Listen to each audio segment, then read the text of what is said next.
शांति रहने सब बाबा की यात्रा करो। आत्मा वृत्ति से में बैठी है। निराकार बाप की याद करो। बाबा की याद से मनुष्य जालू बाबा की विदाई करो।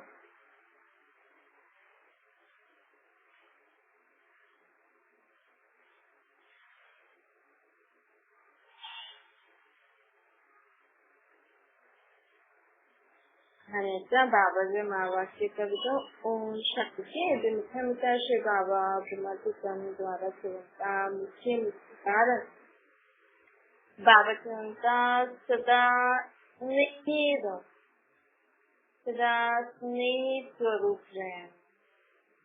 कोई भी जीअं कहिड़ी भी समय कहिड़ो समय अहिड़ो अचे थो, कहिड़ी परिस्थिति अहिड़ी अचे थी त माण्हुनि जे विच में स्नेह संबंध खत्म थी वेंदो।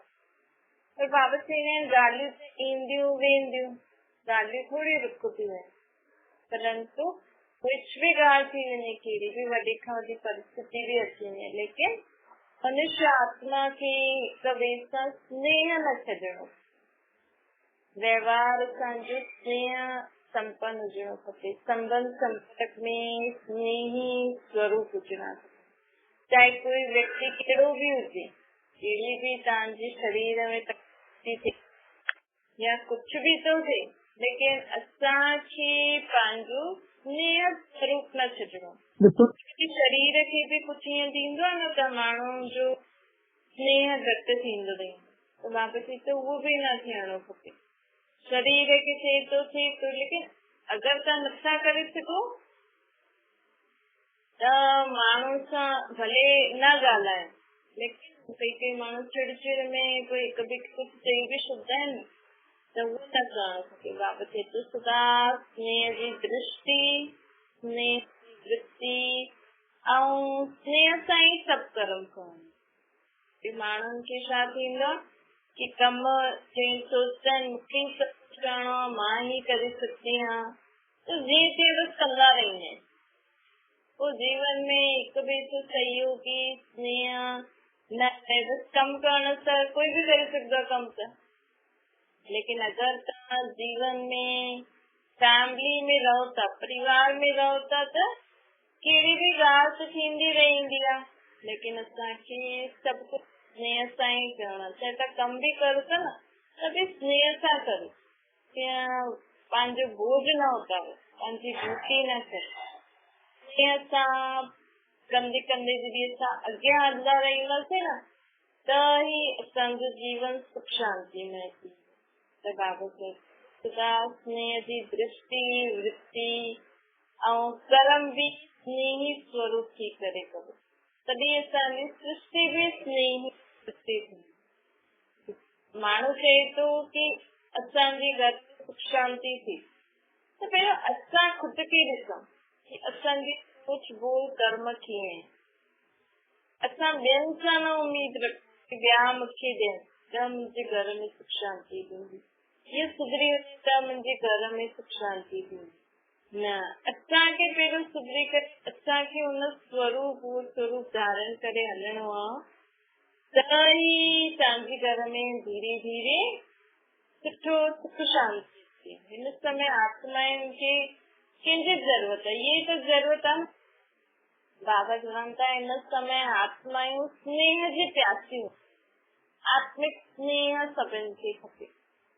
दुनिया में माण्हुनि वटि सभु कुझु आहे, लेकिन आत्मिक प्रेम न आहे, प्यार न आहे न। सभु मतिलब सां ई पंहिंजो कमु कढी करे, चाहे घर में चाहे त उहो हाणे परमात्मा असांखे सिखाइण आयो आहे। बाबा चए थो मां हिकु दुनिया ठाहिण आयो आहियां जाते स्नेह ई स्नेह हूंदो, कोई कंहिंसां लड़ाई झगड़ो इहे सभु थींदो ई न। निस्वार्थ पारिवारिक प्यार जी दुनिया बाबा ठाहिण आयो, दुनिया बाबा ठाहिण आयो जाते सभु हिक ॿिए सां निस्वार्थ प्यार करनि, आत्मिक प्यार हुजे। परमात्मा ही हाणे बाबा चए थो परमात्मा खे माण्हू छो था सॾु करे।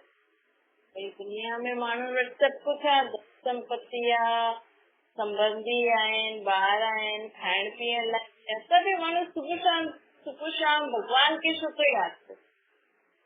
छो जी परमात्मा चए तो कि मूंखे छो था याद करनि, भई घर गृहस्थी त आहे लेकिन सुख शांति न आहे, हिक ॿिए सां प्यार सां नथा हलनि। तो जेको आत्मा में जेके गुण संस्कार हूंदा आहिनि न, आत्मा सभिनि खां सुठी रीति हले, आत्मा संस्कार इहे परमात्मा ॾेई। कंहिंमें बि कोई बि ॻाल्हि आहे उनखे कोई कहिड़ो संस्कार आहे, कंहिंजो छा आहे, किथे हिननि जा ग्रह नथा मिलनि। हाणे ग्रह कीअं थिया, ये सभु वॾी वॾी ॻाल्हियूं, फालतू फालतू ॻाल्हियूं दुनिया में माण्हू न जे करे मुंझाए छॾियो। सत्युग में तो कोई ग्रह न मिलाईंदो, ग्रह काथा आया, ये शक्तियूं कुंडलियूं ये सब कलयुग जी ॻाल्हियूं। नर्क में ये सब थींदो छो जो मनुष्य आत्मा हिक ॿिए सां गॾु बुरा कर्म करे थी न। अॼु असांजो जीवन जो बि आहे, अगरि असांखे कोई परेशान बि करे थो त माण्हू हिननि जी कुंडली न मिलियल आहे, हिननि जा ग्रह भारी आहिनि, अर्थात वो आत्मा पिछले जन्म में हुन आत्मा सां गॾु बुरा कर्म करे आई आहे त हिन जन्म में भुगते थी अची करे। त तव्हां केतिरी बि कुंडलियूं मिलायो, तव्हां कुझु बि करो, लेकिन जीअं आत्मा जो हिसाब किताब आहे न, जेसां बि हुनखे वो पूरो करणो ई आहे। त पूजा करायो, धागा बाधायो, ॿधो, अंगूठियूं पारायो, अलाए छा छा कट ॾेई। पर बाबा चए तो एतिरी सहज ॻाल्हि नथा सम्झनि कि असां पंहिंजे कर्म ई सुधारूं न। पिछले जन्मनि जे कर्मनि जे कारण तव्हांजा हिन समय तव्हां आत्माउनि जा ग्रह नथा मिलनि, शक्तियूं नथियूं मिलनि, जो बि थिए थो या तव्हांजे मथां इहे सभु भारी हाल आहे, छा छा चई हिनजो कारण परमात्मा असांखे ॿुधाए कि तव्हां आत्मायूं जन्मांतर द्वापर युग खां विकारनि जे वश थी करे कर्म करे आया आहियो, त हुनजो भुगतान तव्हांखे भुगतणो ई पवंदो न। त असां माण्हू हिननि सभिनि ॻाल्हियुनि में न वञी करे परमात्मा खे यादि करे पंहिंजे कर्म खे सुधारो, पंहिंजी बोध संबंध व्यवहार खे सुधारो, पंहिंजो संस्कार सुधारो, आपे तव्हांजी दुनिया में तव्हांजे जीवन में सुख शांति अची वञे। ताकि कोई प्रकार जी पूजायूं, धागायूं, अंगूठियूं, ये जेका माण्हू वास्तु, ये गुरु संत सन्यासियुनि का गुरु ईअं थो चए, असांजी माता ईअं थी चए, पर भगवान तो कुछ भी न चए। भगवान तो चए तो खुद के संस्कार स्वभाव सुधारो, कर्मन के सुधारो, माता की शक्ति दो, घर बैठे बिना पैसे। तो ये भी माण्हू जो धंधो थी वियो आहे न, धंधो थी वियो आहे, ये सब करनि था, उन्हनि खे वेठे वेठे पैसा मिलेगा। बाप तो ॾिसो माण्हू यात्रा करण तो वञे त उते पंडनि खे जेका बि हूंदा आहिनि, पंडा जेका बि संत सन्यासी या कोई बि उन्हनि खे यात्रा कराईंदो आहे या चईंदो आहे त उहो तव्हां उनजे बदिले उनखे पैसा बि त मिलनि था न।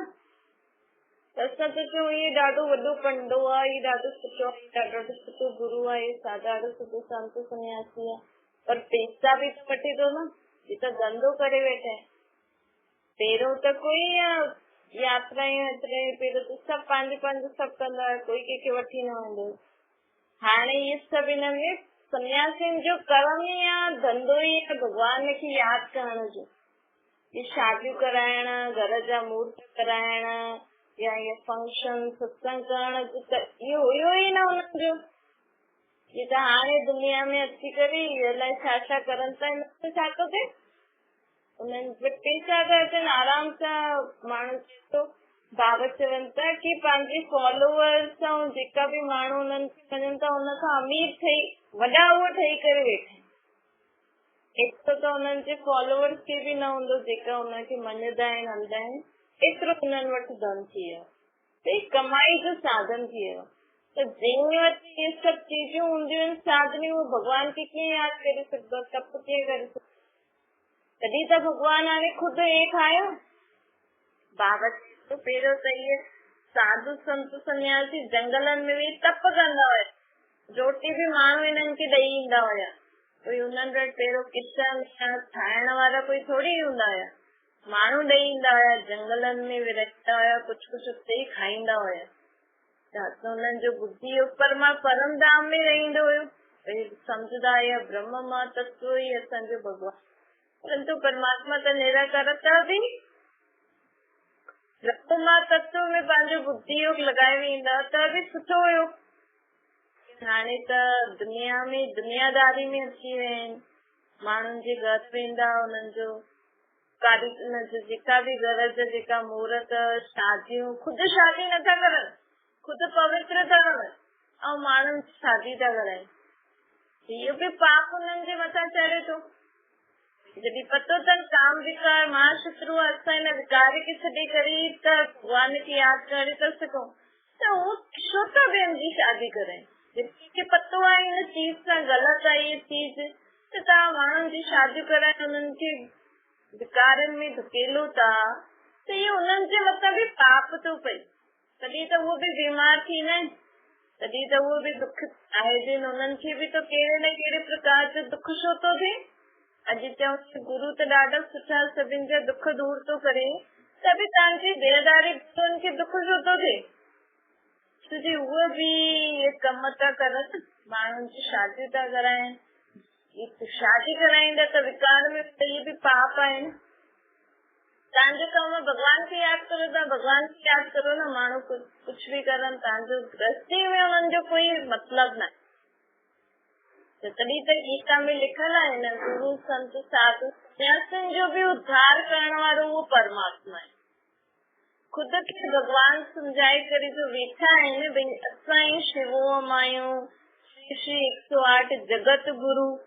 हाणे जगत जो गुरु जो अर्थ पतो न आहे, खुद खे चवनि था असां जगत जा गुरु आहियूं, श्री 108 जगत जा गुरु आहियूं। हाणे इहो भी न पतो अथनि जगत जो गुरु अर्थात पूरे विश्व जो गुरु। तव्हांजा देहदारी गुरु जेका खुद खे टाइटल रखी वेठा आहिनि, उहो पूरे विश्व जो कल्याण करनि था छा? खुद ही बीमार था थियनि, खुद जो ही कल्याण नथा करे सघनि, त विश्व छा कल्याण कंदा? परमात्मा सभिनि खां वॾो जगत गुरु आहे। श्री टाइटल के भी देहदारी खे न ॾेई सघंदा आहिनि, त इहो भी पाप उन जे मथां चढ़े थो। बाबा चए थो कि ये श्री श्री जो पाण खे चवनि था न, श्री टाइटल सिर्फ़ हिकु परमात्मा ते ही लॻी सघंदो आहे, ॿियो कंहिं भी देहदारी गुरु संत सन्यासियुनि ते न लॻी सघंदो। त बाबा चए थो कि हाणे हिक ॿिए सां असांखे ये जेका भी असां भगवान जे मथां हिक ॿिए जे मथां उल्टो सिधो चऊं था, करूं था, ऐं अलाए काथे काथे भटकऊं था, इन्हनि सभिनि सां छुटकण जो तरीक़ो आहे भई खुद जा कर्म ई सुठा करो ऐं हिकु परमात्मा असांजी आत्मा में बुरा स्वभाव संस्कार आहिनि, असांजी आत्मा जे मथां हिसाब किताब चढ़ल आहे न। अगर ये समझ में अची वियो हुनखे परे करण जी शक्ति परमात्मा ई में आहे। जॾहिं असां पंहिंजे खे आत्मा समझी करे रोज़ परमात्मा खे यादि कंदासीं त आपे ई असांजा जेका भी हिसाब किताब आहिनि हिक ॿिए सां, जेका भी माण्हू चवनि था हे ग्रह नथा मिलनि, कुंडलियूं नथा, आपे ई मिली वेंदी। आपे ई आत्मा जा सभु संस्कार सुठा थी वेंदा, आपे ई घर गृहस्थी में स्नेह संबंध व्यवहार थी वेंदा, सभी घर स्वर्ग थी वेंदा। परमात्मा के भी सहज उपाय तो ॿुधाए न, सभु महिनतुनि सां छुटकारो पाए सघंदा।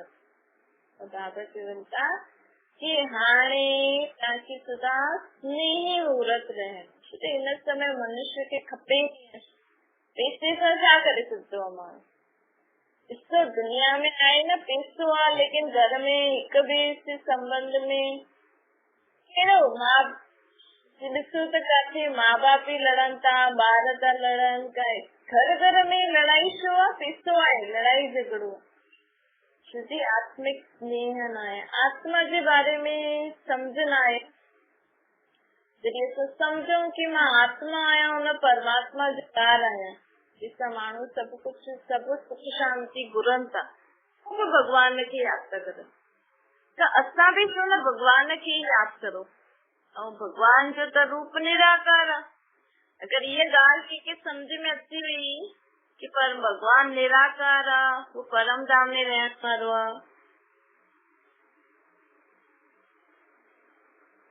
त जेका भी अलॻि अलॻि रूप तव्हां भगवान जा रखी वेठा आहियो, सब तक खत्म थी वेंदा न जॾहिं निराकारी भगवान पुस्तक निराकार खे यादि करणो हेॾे होॾे भटको न आहे। त बाबा चए थो हाणे पंहिंजे अंदर जो बि बुरायूं आहिनि न उहे असांखे कढणियूं आहिनि, हुनखे जीअं त विदाई ॾियण। हिन समय परमात्मा खे यादि करे पंहिंजी सभु बुराइयुनि खे विदाई ॾियण।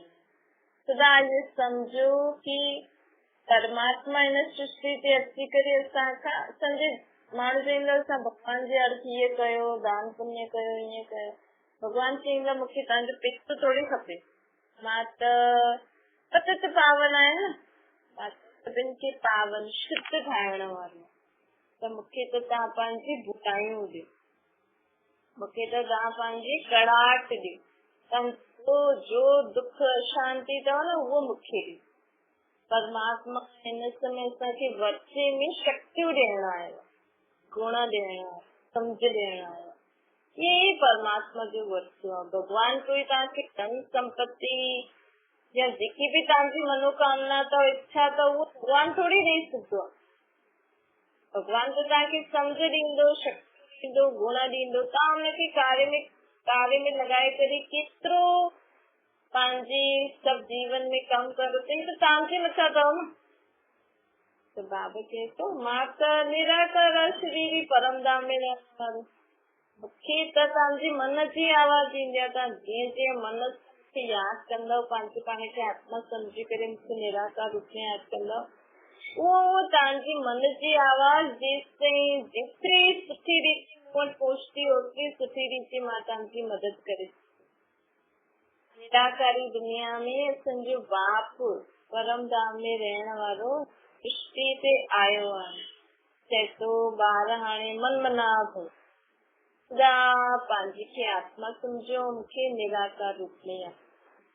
ऐं बाबा चए थो हिन जीअं जीअं असां यादि कंदासीं न असांजी आत्मा जी मैल निकिरंदी वेंदी, असांजी आत्मा हल्की थींदी वेंदी, त असांजे जीवन में ख़ुशी वधंदी।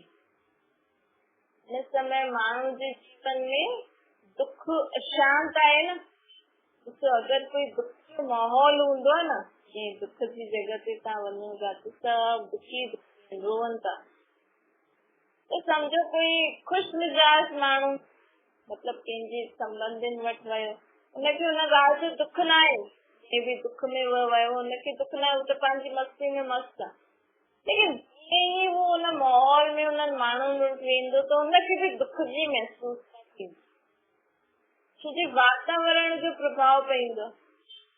ऐं किथे ख़ुशी जो वातावरण हुजे, भई सभु माण्हू हुते ख़ुशी ख़ुशि हुजनि, ऐं कोई रोईंदो उहो बि उते वञे, दुखी परेशान आदमी बि उते वञे, त उते थोरे समय जे लाइ पंहिंजो दुख भुलिजी वेंदो, हुनखे बि सुठो लॻंदो।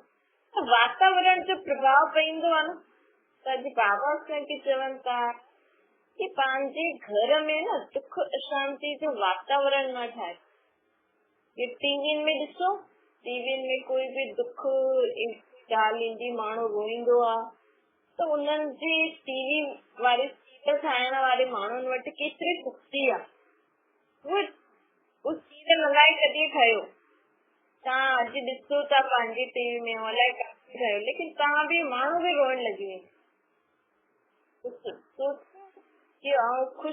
ख़ुशी जो सीन ॾिसंदा त ख़ुशि थींदा। हिन ॻाल्हि खे असां सम्झी सघंदा आहियूं कि जॾहिं असां पंहिंजे घर में सुख शांति वारी ॻाल्हियूं सोचंदासीं कंदासीं त आपे असांजे घर में शांति अचे थी न। पोइ त भॻवान खे यादि करण जी दरकार ई न रही। जेको तव्हांखे खपे न उहो भॻवान चए थो मां सिर्फ़ु तव्हांखे ये सम्झ थो ॾे बाबा, तव्हां सुठा सुठो सोचो, सुठा कर्म करो ऐं पंहिंजे घर में हिक ॿिए सां ख़ुशी ख़ुशी सां हलंदा न, तव्हांजो घर हाणे ई सुठो थी वेंदो। भॻवान खे यादि करण जी बि दरकार न थी। ॾिसो वैसे बि ख़ुशी जे समय भॻवान खे माण्हू कोई यादि न कंदो, पंहिंजी ख़ुशी में रहंदो। ईअं ई सत्य त्रेता में बि न यादि कंदो, छोकी सत्य त्रेता में बि आत्मा सुखी हूंदी, ख़ुशि हूंदी। त बाप चए थो हाणे सदा ख़ुशियुनि जो वायुमंडल ठाहे। कोई दुख जी ॻाल्हि, पुराणी ॻाल्हि, हिन मूंसां ईअं कई, पोइ ईअं थियो, मूंसां ईअं बाबा चए थो सभु हिसाब किताब अथव। अॼु तव्हां सां जो जीअं कई न, पिछले जन्म में भी तव्हां भी ईअं करे आया आहियो। त ये ॻाल्हि अगरि असांखे सम्झ में अची वई ऐं असां परमात्मा खे यादि करे जीवन में धारण करे हलूं त तव्हांखे कहिड़ी बि ॻाल्हि जो दुख न थिए। अगरि कोई तव्हांखे गारी बि ॾे न ऐं तव्हांखे ये ॻाल्हि बाबा जी यादि रही मुंहिंजो हिसाब किताब चुकतो थो थिए त वो गारियूं तव्हांखे लॻंदी न, मन में ईंदी हुई न कि मूंखे हिन ई छो थो थिए। तव्हांखे मन में शुद्ध परमात्मा असांजी बुद्धि में हाणे ज्ञान भरे थो कि ॿार तव्हां बि चई आया इन करे जीअं ॿार खे न चई वई तूं बि मारी हुन बि मारी बसि ॻाल्हि बराबरि रोए छो थो। ये परमात्मा भी असांजो पीउ आहे न, उहो बि चए थो तूं बि पिछले जन्मनि में चई आहे पर असांखे पतो न आहे त उहो असांखे हाणे ॿुधाए थो। चईंदा बि आहिनि माण्हू कि असांजा कर्म अहिड़ा आहिनि, जॾहिं उहा ॻाल्हि ईंदी आहे न हुन समय सम्झ ख़तम थी वई त हुन समय असांजी सम्झ कम में कॾहिं ईंदी जॾहिं असां पहिरियों खां सिर्फ़ु ॿुधऊं न, मन में हुनजे बारे में वीचार करो कि बरोबर मुंहिंजा ई कर्म हूंदा, मां बि अहिड़ो करे आई आहियां त बसि मुंहिंजो हिसाब किताब फिक्सो थी वियो न। ॾिसो कंहिंजो कर्ज ख़तम थींदो आहे त माण्हू ख़ुशि थींदो आहे, त इहे बि आत्मा जे मथां कर्ज चढ़ियल आहे न, जंहिंजे कारण आत्मा भारी आहे। भई असां ख़ुशि रहण चाहियूं था त बि नथा ख़ुशि रही सघूं। सभु कुझु हूंदे हुए बि माण्हू जे जीवन में सुख, आत्मिक प्रेम, खुशी न आहे। छोकी आत्मा जे मथां जेको कर्जो चढ़ियल आहे न, बोझो, जेतिरा बि असां बुरा कर्म करे आहियूं हुनजो बोझो चढ़ियल आहे न, उहो बोझ हुनखे ख़ुशि रहण न। त अगरि तव्हांजे जीवन में सभु कुझु आहे, खुशी न आहे, त सम्झो असांजी आत्मा जे मथां पिछले जन्मनि जो बोझ ॾाढो आहे। वो कीअं ख़तम थींदो? रोज परमात्मा खे यादि करे मां जंहिंसां जो बुरो कर्म करे आई आहियां मां हुन सभिनि सां क्षमा थी मांगा ऐं मूंसां बि जंहिं बुरो कर्म कयो आहे, जंहिं बि बुरो कुझु कयो आहे, मां उन्हनि खे बि क्षमा थी कयां।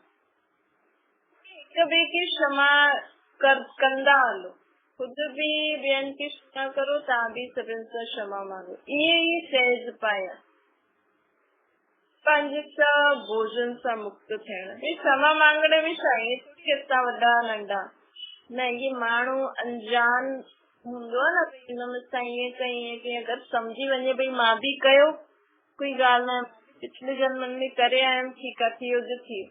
त माण्हू जी ॾिसो अगरि अॼु कोई ॻाल्हि थी मूंखे सम्झ में अची वियो त मुंहिंजे लाइ कल्ह ॿियो ॾींहुं थींदो न, उहो ॻाल्हि मां भुलिजी वेंदमि, भई ठीकु आहे मुंहिंजो हिसाब किताब चुकतो थी। बाबा जी की परमात्मा जेके असांखे ॻाल्हियूं थो ॿुधाए न, उहो जीवन में असांखे समय समय ते यूज़ करणो। भई जेकी ॻाल्हि बाबा ज्ञान जी ॿुधाए तो या किथे बि तव्हां सुठी ॿुधो था, उनखे जीवन में यादि रखो। हुन समय असांखे उहो ॻाल्हि यादि अचे। ॿार न चईंदो हा मूंखे पतो आहे मुंहिंजे मम्मी पापा मूंखे सिखायो इन ॻाल्हि में ईअं करणो। ईअं ई असांखे सुठी ॻाल्हियूं बुद्धि में रखणियूं ई आहिनि, मन में हुनजे लाइ वीचार करणो ई आहे। त तॾहिं असांखे समय ते उहो यादि ईंदी कि हा ईअं थियो न, हिनजे लाइ मूंखे हिकु सुठी ॻाल्हि यादि आहे। हुनखे यादि करे हुन कम में लाइ पंहिंजी दुख परेशानियुनि सां मुक्त थींदा रहो ऐं सदा घर में ख़ुशियुनि जो माहौल हुजे। हीअं त सिर्फ़ु मां बाबा जी तो ॾिसो माण्हू त्योहार आदि छो थो मल्हाए, छो जो बाक़ी समय घर में दुख शांति जो वायुमंडल हूंदा, त्योहार मल्हाईंदासीं, सभु मिलंदासीं, खुशी मल्हाईंदासीं। त तव्हां रोज़ ई ख़ुशि रहो। सत्संग में त रोज़ ई त्योहार हूंदा, रोज़ ई माण्हू सदा ई ख़ुशि रहंदा आहिनि। त उहा संस्कार हाणे ई ठाहिणो। अच्छा मिठी मिठी चिकले ते ॿारनि प्रति माता पिता बाप दादा जो यादि प्यारो गुड मॉर्निंग। रूहानी बाप जी सभिनी रूहानी ॿारनि खे असांजी बि रूहानी माता पिता बाप दादा खे यादि प्यार मॉर्निंग और नमस्ते। वरदान आहे समर्पण भाव सां सेवा कंदी सफलता प्राप्त करण वारा सच्चा सेवादारी ठहो। बाबा चवनि था सच्चा सेवादारी उहे आहिनि जो समर्पण भाव सां सेवा कंदा। हाणे सेवा सिर्फ़ मंदिर टिकाणे में सेवा न थींदी आहे, त ये भी सोचो मां पंहिंजे घर में भी सेवा थी करा। तो इहो माण्हू चईंदो आहे न तन तन धन तुंहिंजो तूं, त माण्हू चइण में त फटाफट थो चए कि सब कुछ भगवान ही तो ॾे, सब कुछ उनजो ई ॾिनल आहे। लेकिन अगर सब कुछ भगवान जो आहे त ये जॾहिं टिकाणे वञो था, मंदिरनि ते कम वञो था, त सोचो था न भई हिते जेकी भी सेवा कंदासीं त शांति सां भगवान जी यादि में रही करे उते कोई असां सेवा करूं त ॾाढो सुठो मंदर आहे। जिते मां हुन मंदिर में गुरुद्वारे में ये सेवा करे आहियां, त तव्हां चओ था तुंहिंजो घर ई भगवान जो घर आहे, त घर में भी सेवा भाव जीअं सेवा करो न। ये छो था सोचो मूंखे सब कुछ करणो आहे, मां घर जी नौकरानी थोड़ी आहियां, मूंखे उथी करे सब खाइणो आहे। अरे तव्हांखे भगवान जे घर में भगवान जे ॿारनि जे लाइ सेवा था करो, रोटी था ठाहियो, त जरूर पुण्य भी मिलंदो। तो सेवा भाव सां सच्ची सेवादारी से समझी करे समर्पण भाव सां कम करणो खपे। तो ये परमात्मा जो ये शरीर, परमात्मा जो ये घर, परमात्मा जो ॿार, मुंहिंजा न, मुंहिंजा ॿार, मुंहिंजो मुड़ुस, मुंहिंजी ज़ाल, मुंहिंजी नुंहुं, ईअं न, ये सब परमात्मा जा ही ॿार आहिनि। आत्माएं तो सभी परमात्मा जी आहिनि। हिन समय कोई भी आत्मा तव्हां सां गॾु शरीर वठी करे पाठ वॼाए थी, परंतु आत्मा त असुर में परमात्मा जा ही ॿार आहिनि। त अगर असां हिन भाव सां घर में कम कंदासीं न, हिन संबंध में ईंदासीं, त ॾिसो असांजे जीवन में सदा सफलता थींदी। ॾिसो तव्हां गुरुद्वारे मंदिरनि में माण्हू हिक ॿिए सां कीअं प्यार सां ॻाल्हाईंदा आहिनि। कोई पक्का दुश्मन भी हुजनि न, त भी अगर गुरुद्वारे में मिलंदा न त शांति सां व्यवहार कंदा। अगर उनखे प्रसाद ॾियण जी बारी ईंदी न त भी ॾाढो शांति सां ॾींदो। त ॾिसो उतां जो वायुमंडल छो, छोजो उते प्रैक्टिकल माण्हू सम्झंदा आहिनि, त हिते भी तव्हां प्रैक्टिकल सम्झो। ये सच्ची में भगवान जो घर आहे। ऐं अगर कोई कंहिंसां कुछ अहिड़ी वहिड़ी ॻाल्हि थी थी त हिसाब किताब चुप्तो थी वियो, बस बाबा चए थो सेकेंड जो ॻाल्हि ॾिठी। हिते त माण्हू सालनि जी ॻाल्हि यादि थो करे, भगवान छा चईंदो, हिकु सेकेंड भी तो ॻाल्हि ॾिठी, ईअं असांखे ठाहिणो। ज्यादा से ज्यादा अॼु जो ॻाल्हि थी कल्ह उहो यादि ई न रहे कि हा मूंखे कंहिं चयो, अरे थियो जो सब हिसाब किताब। ईअं असांखे सभु कुझु हुनखे ॾियणो। जे भी असांखे कुझु चयो सभु कुझु परमात्मा खे ॾेई करे खुद खे फ्री करो। जॾहिं कोई सम्झे कि मुंहिंजो कमु, मुंहिंजो वीचार, मुंहिंजी फर्ज़दारी, त मुंहिंजोपन अचण सां छा थींदो, मोह। मोह भी हिकु विकार ही आहे न। विकार त बुरा थींदा ही आहिनि। त जॾहिं असां चऊं था मुंहिंजो मुंहिंजो त मुंहिंजे सां मोह थींदो। ऐं अगर असां इहे चऊं तुंहिंजो तुंहिंजो त मोह ख़तम थी वेंदो। ऐं जेको भी आहे न, जेको भी अगर असां तुंहिंजो करे छॾंदा आहियूं न, त हुन ॻाल्हि में असांखे सफलता भी मिलंदी आहे। भगवान भी ॾिसंदो आहे, बाक़ी तो कोई न ॾिसे, लेकिन जेको माण्हू चईंदो भई मुंहिंजो तुंहिंजो त भगवान भी सोचंदो न, अरे हिन त मुंहिंजे मथां जिम्मेवारी छॾी अथई, त मूंखे त करणो ई पवंदो। भगवान भी ॾिसंदो आहे, चए तो तव्हांजो घर आहे, लेकिन हलाए पंहिंजी तो, त पोइ असांजी मदद भी न करे सघंदो आहे। भगवान कंहिंजी मदद करे सघंदो आहे जॾहिं वो मन सां सभु पंहिंजी सभु मुंहिंजो हुनखे ॾेई छॾंदो आहे न, वो आपे ई मदद कंदो आहे। स्लोगन आहे सदा पंहिंजी कमान जी सीट में सेट रहो, तो सर्व शक्ति ऑर्डर मंदी। अॼु माण्हू चए थो मां दुखी आहियां, मां ख़ुशि न आहियां, मां अशांत आहियां, मां अहिड़ी आहियां। तव्हांजे जीवन में भी ओड़ो ई दुख शांति वारी परिस्थिति ईंदी वेंदी।